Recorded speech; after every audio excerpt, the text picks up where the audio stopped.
Hello, everyone, and welcome back to the A2B Podcast, your number one source for military entrepreneurship and entertainment. Guys, if you missed it, we were just live, literally on all of our social media platforms, because now the A2B Podcast is bringing you live entertainment with our guests. Like sort of like the debate.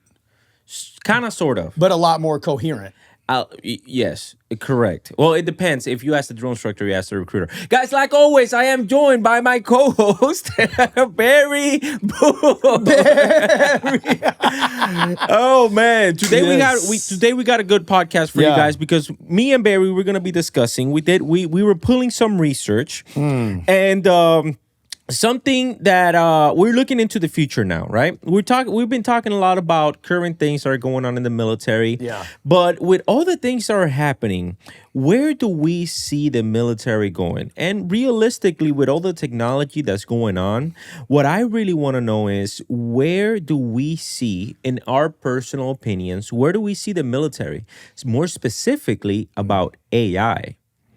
What jobs is AI most likely to replace within the next 10 years? I have a list here, and I wanna go over this list.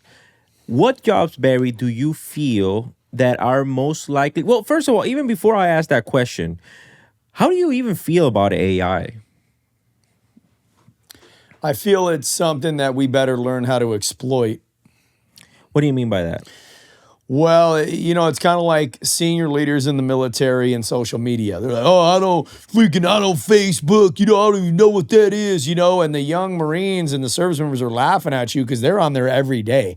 That's where they get their news. That's where they get educated. And we may not like it, but dude, that's what's happening.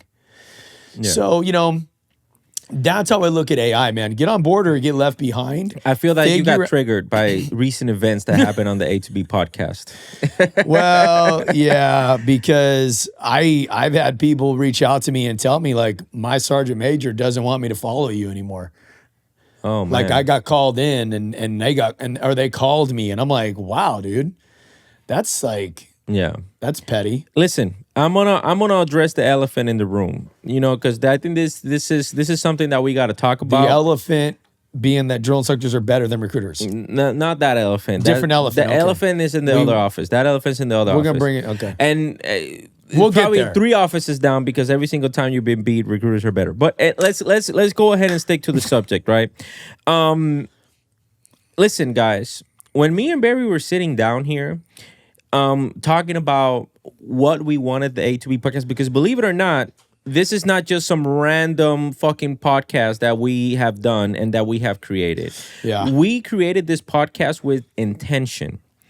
And none of the intentions that we've have ever spoken about for the past year that we've been doing this podcast has been to intentionally talk bad about the Marine Corps, to intentionally talk bad about Marine Corps leaders, or to do any type of negative stuff. We want to be real. And at the same time, with that realness, try to come up with solution to current problems. That has been our goal, really, with the A2B podcast. It hasn't been to actually talk bad about the Marine Corps. No, we want to share the realities of the Marine Corps. Sure. And I'm going to tell you this, man. There's some leaders that straight up don't like you, that straight up don't like me. And then they utilize this when they see your face, or my face for that matter, just because they see a clip on Instagram or whatever, all of a sudden they fail to identify that in reality, we're not trying to talk shit. We're just trying to be real. Well, what it is they don't like how we say it. The problem is they can't influence or impact us any longer. And so it's a matter of like them, that feeling of them losing control, losing that, effect in your life, in my life at the end of the day. And dude, I think about this all the time. Almost every time I record a video, I think to myself, if I was still active duty, I would never be able to say this. Yeah. Or I would never be able to say it like that. What I would say to those leaders out there, whether you're a CO, a sergeant major, you're a general officer, field grade, company grade, senior enlisted, I don't care. This is what I would say to you. Do not get lost in the forest through the trees. What do I mean by that? Don't get so hung up on the way that I say something or the way Albert says something that you miss the overall issue that we are attempting to address, okay? I get it. I'm wrong at least once a day. I'm probably never going to say it right. I'm probably never going to get it all the way right. But again, we are trying to address real Marine Corps issues. The part where, and as I left that comment the other day, where I get really bothered is when senior leaders in the military really have a negative impact on their junior service members based on them communicating with you and I, coming on this podcast, doing, being interviewed, any way, shape, or fashion connected to you and me. And there's senior leaders that aren't just going, I'm not really sure if I like that, whatever. They're like calling them in, calling them up. And a lot of you guys weren't military. A large portion of our audience is not military. I'm going to tell you something. I was a sergeant major. I was in for 23 years in the United States Marine Corps. You don't get a call from the sergeant major without your butthole puckering. Mm-hmm. You don't get called up just to say hi. Am I right? Correct. So, that alone to the normal person, you're going to go, well, what's the big deal if the sergeant major calls you? Yeah. It's a big deal because you're going to be like, am I freaking in trouble, right? Here's a disclaimer that I would give to those senior leaders, and after that, I'll follow up with a question for you. Yeah. The A2B Podcast, myself, Albert Ramos, Barry Bull, we will not be influenced, we will not be coerced into changing the topics that we talk here about this. We have absolutely zero ties to the military anymore, and we give this disclaimer every single time that we bring an active duty guest. Yeah. Our intention is not to bring bad light into the United States Marine Corps or any branch of the United States military. Our intent is to bring real conversations and to bring real solutions to those issues. Now, here's what I would tell you. We don't want to pick a fight with absolutely anybody, but we will also not shy away from exposing bad leaders in the military. And if you're watching this, and if you're telling your juniors, whether it'll be Marines, whether it'll be soldiers, whether it'll be whatever, don't listen to these two. I promise you that if you say that in a group environment, either myself or Barry are going to get a text message, or most likely we're going to get a video of it. So please do yourself a favor. Just stay the hell out of our lane. As a matter of fact, I'll even do an even bigger one. I invite you that if you feel so strongly about the things that we were saying, there's a spot here for our guests. Come over here and let's have a grown-up situation and stop throwing a tantrum whenever you feel that you're losing control over the prerogative that you're trying to push. It's like it's narcissistic. I don't know if that I'm using that word the right way. I don't even like that word. Or like manipulative, because they can't affect you or me. So what they do is they grasp for what they can, which is maybe, let's say, an active duty service member that's in their chain of command that we've had on here. Mm-hmm. Correct. Because you and I are always going to feel for those. They've been coerced. We've had active duty members that have come into our podcast, and I challenge you to watch those podcasts, and I challenge you to see those podcasts and see what lie are we telling? What lie are we telling? We're not telling no lies. Well, number one, we're also not talking bad about the military, and we're also not giving absolutes. We're saying this is what I experienced. Correct. We're not saying this is how it is 100% of the time. We're saying this is what it was for me. This is what I saw. This is what I know. So if you are part of our audience and you catch, a senior leader, sergeant, because the question that I was going to ask you is, who do you feel is the group of people that are the most responsible for this? What do you mean? Like, who do you think is throwing the most dirt into what we're trying to do? Yeah, I mean, I hate to say it. I think it's the sergeants majors. You think so? I think this is what I think, and I've heard this. I've got this on good information here. I think it's sergeants majors, first sergeants, and I actually think it's a lot of NCOs. I think so too. I So think the I think NCO Core. Yep, I think the NCO Core. I've gotten contacted. I think he's a PFC, maybe Lance Corporal now. I don't want to give too many details on him because that'll people be able to figure out who it is. But he's like, man, because the senior enlisted, right? We try to be professional and diplomatic about it, Yeah. right? The NCO Corps, Yeah. nah. No, but I think the NCO Court, from the feedback that I've also received, is the NCO Court, which it makes They'll be complete busting sense. your chops 20. He gets his good motherfucker effer. Make another video, blah, blah, blah. Like a sergeant major's not gonna do that, right? Yeah. That's what I'm saying. And Yeah. it's super toxic. It's like super public and just singling you out, trying to embarrass you. Is this your video? And they're like showing it in front of the whole squad or section Yeah. or whatever. And you're like, yes, Corporal. Like, Yeah. Yeah, that I think the NCOs, but if you think about it, it makes sense, because if you're an NCO, that's specifically the ranks of senior corporal to sergeant. That's when the Kool-Aid drinking it's at its tops. Well, it is, and what also I've seen, and I've lived it, I've done it, and I had to learn the hard way that it's wrong. Is, dude, it's easy to punk out new Marines.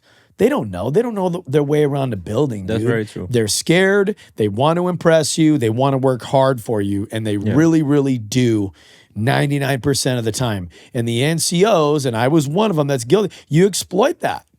You're talking to them how you would never want to be. You're basically treating people how you don't want to be treated, right? It's like I did that video with the female who goes up to the young Marine and puts her hands on him and don't say repeat over the radio, right?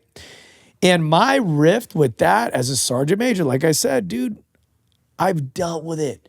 And you get NCOs and staff NCOs in there and they go, I'm a grown ass adult. Don't talk to me like that, But and you know they'll what turn that around says? and do that. You know what that says though? What? And I think that the majority of the sergeant majors are very emotional creatures, Very. because they get emotionally invested into the Marines, into their commands, into all of that stuff, which that leads me to the actual topic that we're talking about is, don't you feel that sergeant majors and first sergeant is a job that can be replaced by AI? Yeah, a big part of it, yeah. Because AI takes out the emotion out of things. It just goes by straight facts. The AI can even scrub previous cases from all around the military, not just that sergeant major's or that first sergeant's experience. Like, sir, this is how we dealt for it in the past. Now you have a plethora of freaking collected knowledge from all across the military, because they all base themselves out of this UCMJ, right? And then now you have the neutral, non-emotional answer that you can give to a commander. Here's why it would never be 100%, okay? And you know this, and a lot of you guys know this too. Our number one near-peer threat is China, obviously. Yeah. One of China's goals is to be able to defeat us without ever firing a single shot. The 100-Year War. Okay, so people think it's going to be and it could be this large-scale land-based, sea-based conflict. It could be. Yeah. Right? Maybe it is. But maybe they send us back to the Stone Age, turn off all the cell phones. It's like, you ever heard in the military where they say, yeah, we have a GPS, but you're going to always know how to use a compass. Okay. Why? Because if the technology ain't there, dude. So in the same vein as that, I don't think anybody, if you're smart, you would never fully attempt to replace the sergeant major, right, with AI. I think there's too many though. And here's why: too many sergeant majors. I think there's too many. Maybe. I think there's too many. And I'm not talking about just Marine Corps wide. I'm talking about military wide. I think there's too many sergeant majors. And again, before, no. And if I'm talking about, and remember, I'm not only talking about today. Maybe today we have the right amount of people or personnel for that position.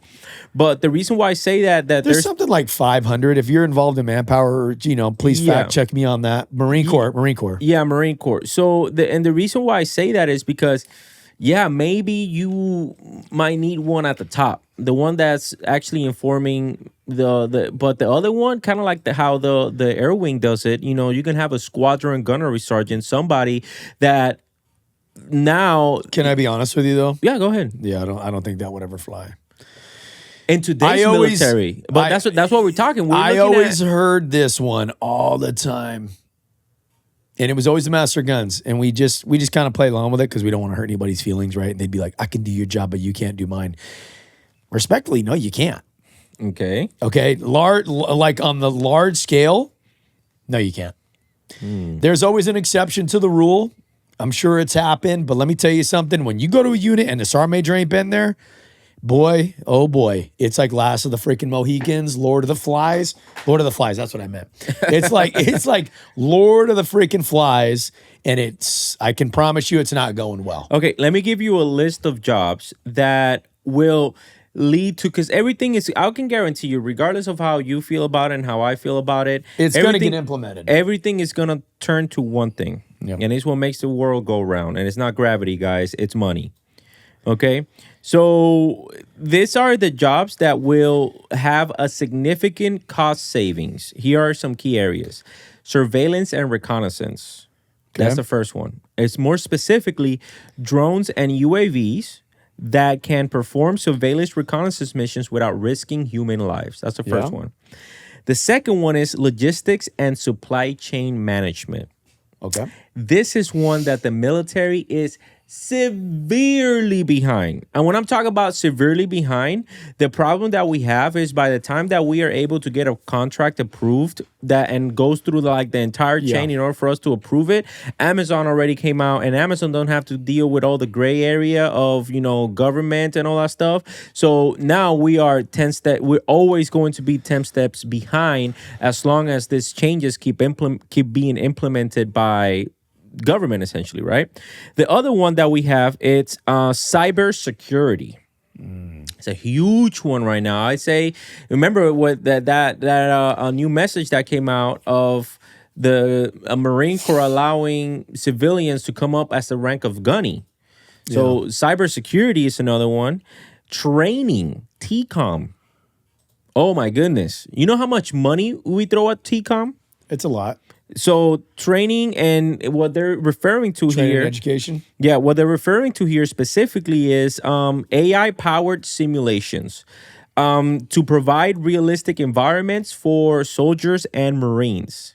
Okay, and then people are not gonna like this one: combat support. So, like artillery, and we already seeing that kind of already with HIMARS. Yeah. So that's another one. And then the last one is maintenance and repairs on equipment. In total, it's saying that the U.S. military, if those key areas get implemented, it can save the United States military up to $15 billion a year. How do you feel about that?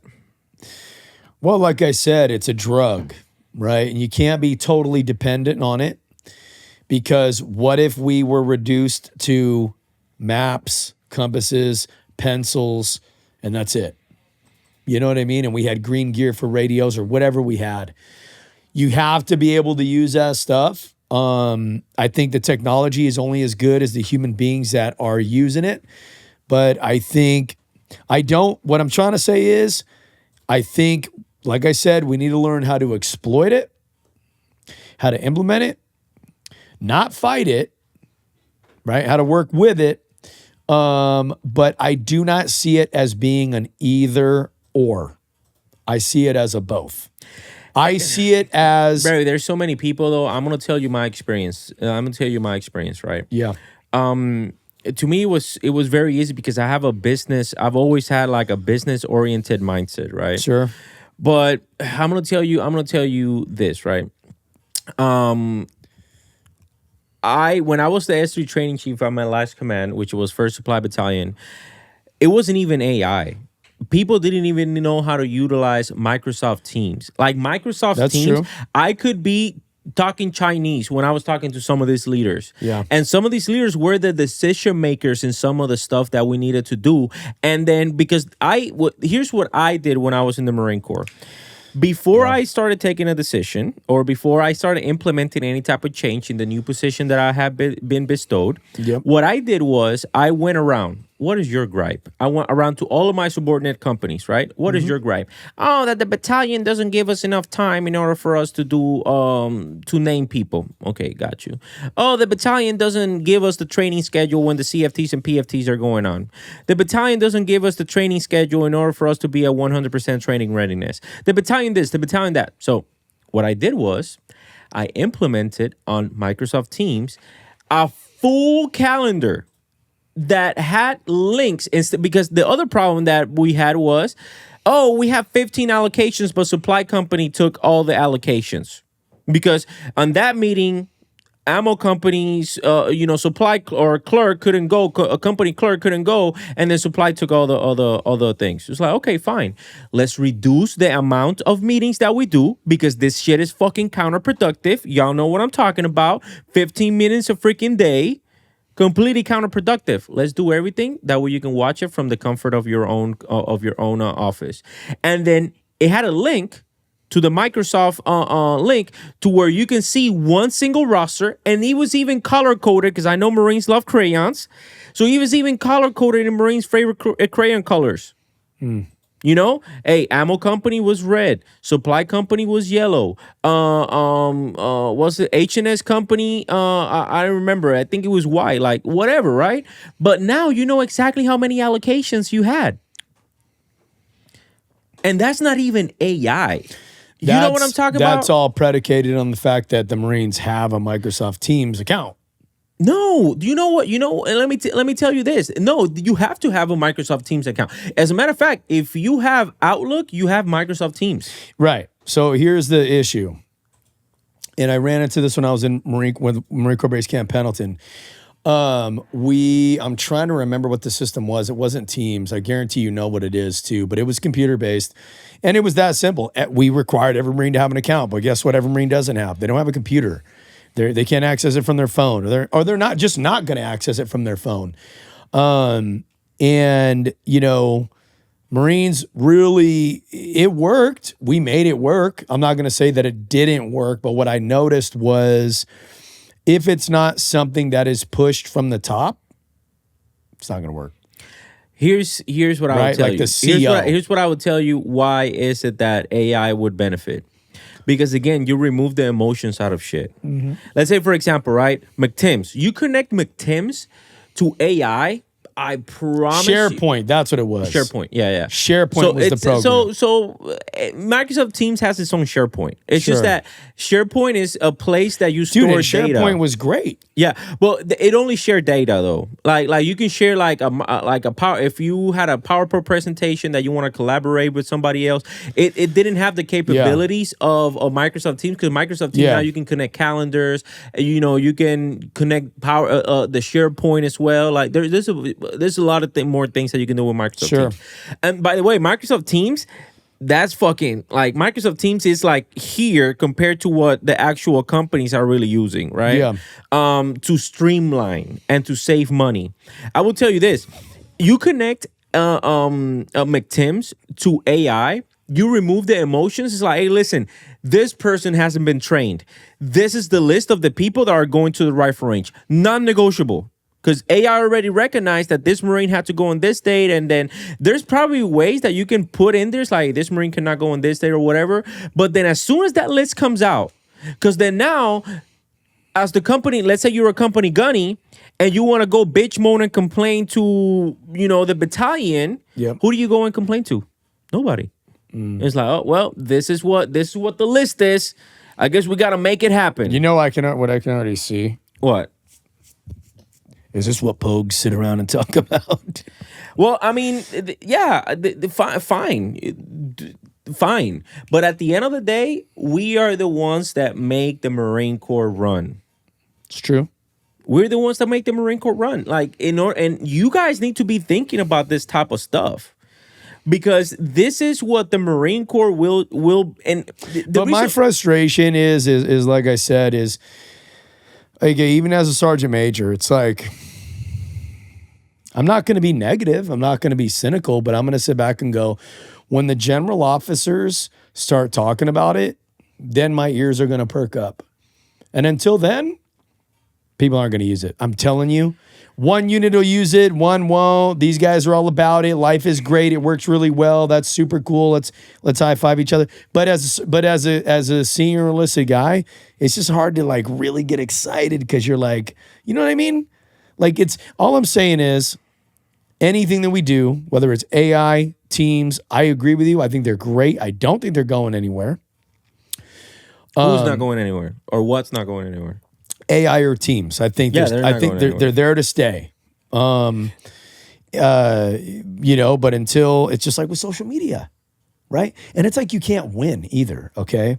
Oh, you know, the leaders in the Marine Corps don't use social media. Now Sergeant Major Ruiz is on social media and people go, oh, he's the TikTok Sergeant Major. Guy's one of the best Marines I ever met in my life. Anybody who actually knows Carlos, dude, you would never, not only would you never, if you actually knew him, you would never say that about him. You would definitely never say that to him. He's the guy. Okay. He never was one of those dudes who backstabbed anybody, man. Nobody. You were always trying to get on Carlos's, whatever his page was, bro. He always had the inside information. He always had the secret squirrel stuff. Try this, do this. If you ever needed anything as a junior sergeant major, you hit up Carlos or somebody who you knew Carlos. Oh, dude, I got this from Carlos. You were doing it. You were doing it. You were going to implement it. And that's what he's doing. And that's what leaders are starting to do with social media. And there's people that just, they're going to whine, moan, and complain. And that's fine. That's fine. But there is an archaic, caveman-ish mentality to the Marine Corps, especially, and the military in general. Yeah, it's because of the nature of what we do. Like, we're not in the technology business. We're always going to be trying to adapt. There you go. We're always going to be trying to adapt. Like, I get that. I saw this video that Kagan posted the other day. I don't know if you saw it. And dude, it was crazy. It was like they're like these little handheld. Does he respond to you? Yeah. He didn't ever respond to me, so I stopped following him. Yeah. They're like these little handheld drones. And they're like, I'm talking, these things are tiny, dude. They look like little tiny helicopters. They're way more quiet, right? And I think they're like the size of a hand grenade. And they can like collect intelligence, and it's, you know, I think they can blow up. They can like get in your space and get in your face. Okay. Yeah, I mean, Like- but that's the thing, right? Like we're not in the technology like area, and I get it. I'm not talking, but the Marine Corps needs to adapt, because right now there is absolutely nothing going on. And every single time, if we look at history, what happens when there's times that there's no conflicts going on? Yeah. People start thinking, it's like, why the hell are we paying this many people? Yeah. Like, why are we paying this many people? Well, could you imagine if you were like on the battlefield, you're in fighting holes, you're waiting for the enemy, and all you hear is like thousands of drones, little ones, tiny, just descending on you. Exactly. Or And there's a Marine operating it on the other end of it. He's just trying to find a guy so he can explode and kill him. Yep, and then move on to the next one. And move on to that, right? I mean, Yep. could you imagine? That's what we're going towards. That's what we're going to. They had that shit in the commercial. Remember? I don't know if you saw the new commercial. Now, I don't know for a the lot Marine about Corps. drones. And so what's the cost of that? Is that cost effective? I have no idea. Dude, what are we talking about cost effectiveness, man? Like we're giving all this money to other countries. Like, I don't understand what is it that we don't learn from our past? Like, what happened in the 90s? We gave all this money to the freaking Saddam Hussein to fight, and Is then it Saddam or Saddam? Saddam, I think. And then those were the same weapons that were being used against us. Like, True. we're giving all of this money and all of these things to all of this country, and that's why President Trump, it's saying like, listen, man, we haven't been getting our fair share of equity whenever it comes to the world stage. Yeah. We always are the ones that are responsible. We always the ones to fork up the money. Like, we need some type of equity back in the shit that's going on. You know what I'm saying? Whatever it is that you want to do, and that's what I really like about that. I don't know how you feel about that, but Yeah, I agree. I'm like you, man. I think maybe like I said, as a sergeant major, I used to sit back and just kind of, I'd listen to people with all these great ideas, and I'd just be like, yeah, well, maybe you should walk a mile in my shoes, because my job as a sergeant major is to get people to care about stuff that they don't care about. That's a big part of your job. like what? Oh, dude, PME. PME. You think a CO? Dude, COs don't get graded on PME, dude.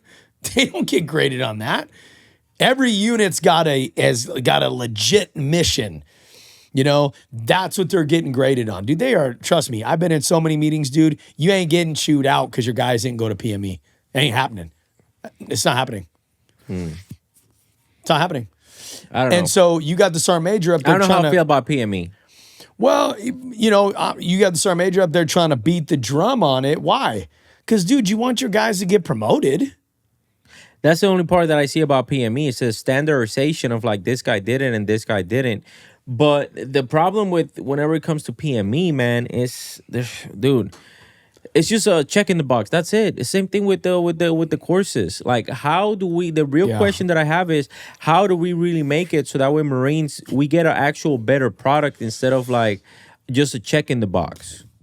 Give them something that means something. You and I have talked about this. Yeah. Give them more towards their college education. I agree with that. You know, come on, dude. Quit making it something that only means something in the military, and even in the military, it don't mean nothing. Yeah. Why did we make it a promotion requirement? Well, it's easy, dude, because nobody would have went. Nobody would have went. We want to educate folks. That's real. That is real. But it's like a half-cocked approach. Yeah. You know, and then, like I said, it doesn't mean anything outside of the military, right? And I don't want to say they don't throw any college credits towards it, because they do, but it's like, come on, man. Come on, dude. That's what I'm saying compared to the Air Force. Come on. Look. The Air Force already has it to where like you get a degree, some sort of something. Yeah. You know what I'm saying? That's what I'm saying. Like, we should leave the management of personnel to people that actually know how to manage personnel. That's all I'm saying, because all of a sudden, like, the Marine Corps is You're not always going to get trying rid to of the stay behind. education, though. You're not going to get rid of it, because I can guarantee that before we had those, you know, when I was a young Marine, they had just done away with NCO school. You didn't have corporal's course, you didn't have sergeant's course, none of that. It was NCO school. But you know, there was old timers sitting around going, man, we need our NCOs to know this. We need our staff sergeants to know this, and they don't. Well, what can we do? Let's create a course. Okay, so let's start somewhere, right? Well, good. We started somewhere. It's not good enough. Let's keep making it better. I think there's been progress that's been made. That's for sure. Sure. That's for sure. That's been progress. But if you want to really get the service members, think about if you were getting out and you knew that your PME was going to guarantee you an associate's degree. Yeah. You wouldn't go, I'm getting out, so I'm not going to go. You'd go, I'm getting out. Yeah, true. I'm going. No, but the problem is that now leaders are not sending the Marines who are getting out, because they're not going to keep using those seats to somebody that's not going to be part of the institution anymore. How do you feel about that one? I don't agree with it. And I'll tell you why. Me neither, but I'll tell you why. Do you get paid to look out? Do you get paid to look out for the individual, or do you get paid to look out for the institution? I'm looking out for the individual. I don't know, man. Because the individuals make up the I think that's the right answer. I think that's the right answer. Don't get me wrong. But the individuals make up the institution. And I'll tell you why, because here's why you send them. And if you're watching this, you plan on getting out. Hey, for those of you who got out and you had one hell of a bumpy experience, drop a damn comment. Every single time, there's so many Marines I'm getting out. They've been getting out for the last year or two. And then, you know what Marines love to do at the last minute? Change their mind. Mm-hmm. And now everybody's playing rectal Olympics, jumping through their buttholes, trying to get people in school.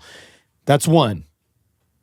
If you're going to get out, I don't care, but plan on staying in. And if you get out, that's great. What does plan on staying in mean? Do all the stuff you had to do anyways. Yeah, because you can deny the reenlistment. You can deny the reenlistment, right? It's all good in the hood, yeah, right? but the career planners try to be slick about it, and they give you a timeline. You got 6 minutes to sign this document that I haven't read. Or you're dead. That is 24 pages long, but you I got already 30 talked seconds. to the sergeant major. And you're like, really? No, they didn't. That's number one, right? Number two, we never fill the class seats for the courses. We don't fill them. Go to your S3. Ask them. Yeah. They don't fill those seats. Those seats aren't full. You've been in the, you've seen it. Mm-hmm. They're not full. Fill them. Fill them.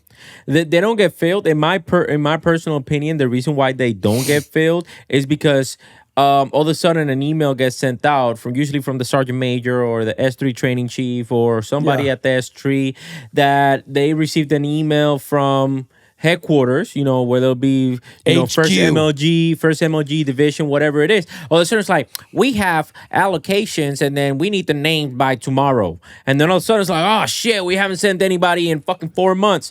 So now you know what it's like when division says we need it by tomorrow, it's like we need it by 30 minutes. It yesterday. Yeah, we need it by 30 minutes. And then now we don't go to chow, don't go home. Yep. Now we have Marines, doing PFTs at 1600. That's true though. Or during the middle of the day, and then we complain why Marines fail PFTs when they do it in the middle of the day. Nice at hot. 12 in the summer, and it's 107.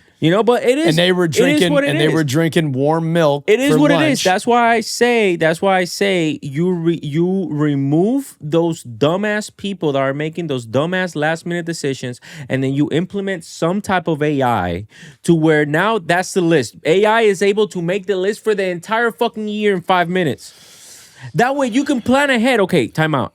This person is not going to be here because this person has the rifle range. It's not like, hey, where's my list at first, Sergeant? I need that list at by tomorrow. No, it's like, okay, so this week, this person. I'm saying there's room for improvement and we should definitely improve it. I don't know, guys. Let me know what you guys think in the comments. The next podcast that we're going to be talking about, we're going to be talking about the very existence of the United States Marine Corps and what should the Marine Corps do? Should they be their own entity? Should they join the Air Force, Space Force, maybe Space Marines, Halo? I've been getting a lot of comments on that. We got a lot of space cadets. A lot of space cadets. So let's talk about it in the next podcast. Barry, where can people reach out to you at? You guys know where to find me, man. Instagram at Bull5277, TikTok at Bull52772. That link is in my bio. You can click it. I only got 3 things in there, man. My personal training, testosterone, and the A2B podcast, which brings me to my next platform, the A2B Podcast. It's only on YouTube. Go there, subscribe, hit the notification bell. Click that link in my bio, guys. Schedule a call with me. The call is free. The change will last you a lifetime. Awesome, guys. You guys know where to find me. Go to Ramos_Capital, TikTok, Instagram, and Facebook. Find me. Go to the link in my bio as well. If you are looking to start investing in real estate, to become a real estate investor, and learn how to utilize your VA benefits, guys, this is what keeps the A2B podcast running. Okay, so make sure that you guys go there, schedule a consultation with me, and let me show you how to start your roadmap on becoming a real estate investor. I'll see you guys in the next one.